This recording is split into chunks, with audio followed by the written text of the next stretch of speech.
সকালে ১ কাপ ধোঁয়া ওঠা কফি না পেলে কি আপনার দিনটাই শুরু হতে চায় না?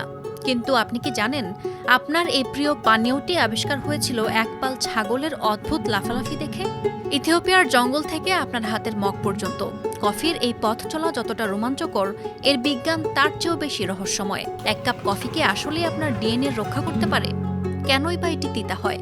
আজ জানাবো এমন সব তথ্য যা কফি সম্পর্কে আপনার ধারণায় বদলে দেবে।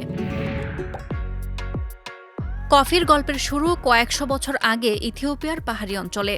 লোককথা অনুযায়ী ক্যালোডি নামে এক মেষপালক লক্ষ্য করেন তার ছাগলগুলো এক ধরনের বনো লাল ফল খেয়ে অদ্ভুতভাবে লাফালাফি করছে। কৌতূহলী ক্যালোডি নিজেও সেই ফল খেয়ে অনুভব করেন এক অবিশ্বাস্য প্রাণশক্তি। তিনি ফলগুলো নিয়ে গেলেন এক ধর্মযাজকের কাছে। যাজক সেগুলোকে নিষিদ্ধ মনে করে আগুনে ফেলে দিলেন।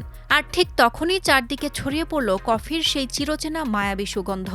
এভাবেই আগুনের ছোঁয়ায় আবিষ্কৃত হল কফি রোস্টিংয়ের জাদু। সারা বিশ্বে মূলত দুই ধরনের কফি বিন রাজত্ব করে। একটি অ্যারাবিকা, যা মিষ্টি ও হালকা টক স্বাদের জন্য জনপ্রিয়। অন্যটি রোবাস্টা, যা জন্মায় গরম জলবায়ুতে। এতে অ্যারাবিকার তুলনায় প্রায় দ্বিগুণ ক্যাফিন থাকে এবং এর স্বাদ অনেক কড়া।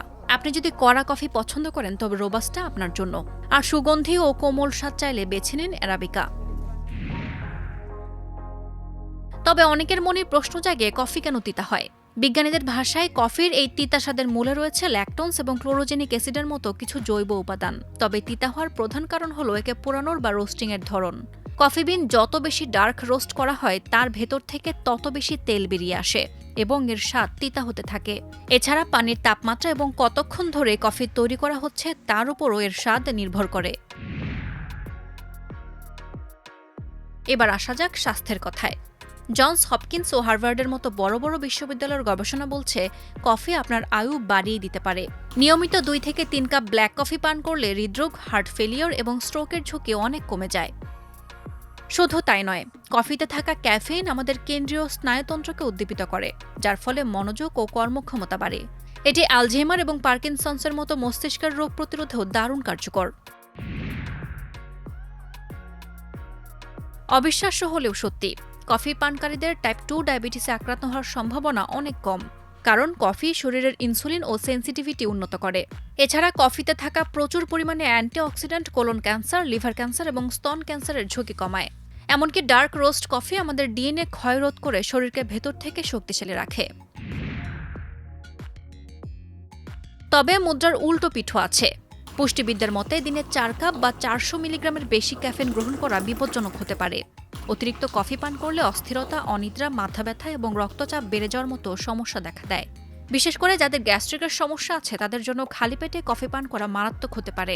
এছাড়া কফি শরীর থেকে ক্যালসিয়াম বের করে দেয়, তাই নিয়মিত কফি পানকারীদের প্রচুর ক্যালসিয়াম সমৃদ্ধ খাবার খাওয়া জরুরি। ডাক্তাররা সুস্থ প্রাপ্তবয়স্কদের জন্য দিনে ৩ থেকে ৪ কাপ কফিকে নিরাপদ বলছেন। তবে গর্ভবতী নারীদের ক্ষেত্রে এই মাত্রা ২০০ মিলিগ্রামের নিচে রাখা জরুরি। মনে রাখবেন, কফিতে আপনি কি মেশাচ্ছেন তার উপর এর স্বাস্থ্যগুণ নির্ভর করে। প্রচুর চিনি আর ক্রিম মেশানো কফি উপকারের চেয়ে অপকারী বেশি করে, তাই বিশেষজ্ঞরা চিনি ছাড়া ব্ল্যাক কফি বা লো ক্যালোরি কফি পানের পরামর্শ দেন। সকালে ঘুম থেকে ওঠার ঘণ্টা ২-১ পর থেকে আমাদের দেহে কর্টিসলের মাত্রা কমতে থাকে। ঘুম থেকে ওঠার অন্তত ২ ঘণ্টা পর কফি পান করা সবচেয়ে ভালো। কাজে উদ্যম এবং মনোযোগ ধরে রাখার জন্য এই সময়ের ১ কাপ কফি দারুণ কাজে আসে। চাইলে বিকেলের প্রথম ভাগেও কফি খেতে পারেন। সন্ধ্যা পর্যন্ত কাজের শক্তি ধরে রাখতে সাহায্য করবে এই সময়ের কফি। খাবার খাওয়ার মিনিট ২০ পর কফি খেলে হজমের সমস্যা হয় না। ওষুধ খাওয়ার ১.৫-২ ঘণ্টা পর কফি খাওয়া ভালো। তবে ঘুমানোর অন্তত ৬ ঘণ্টা আগে কফি পান করা বন্ধ করা উচিত, যাতে ঘুমের ব্যাঘাত না ঘটে। ইথিওপিয়ার সেই ছাগল মালিকের আবিষ্কার আজ সারা বিশ্বের জীবনী শক্তি। কফি মানে কেবল ১ কাপ পানীয় নয়, এটি বিজ্ঞানের এক অনন্য উপহার। তবে এর সুফল পেতে আপনাকে হতে হবে সচেতন। সঠিক কফি সঠিক মাত্রায় এবং সঠিক পদ্ধতিতে পান করুন, তবে আপনার মগের প্রতিটি চুমুক হবে দীর্ঘায়ুর চাবিকাঠি। সাদিয়া ইয়াসমিন, প্রথম আলো।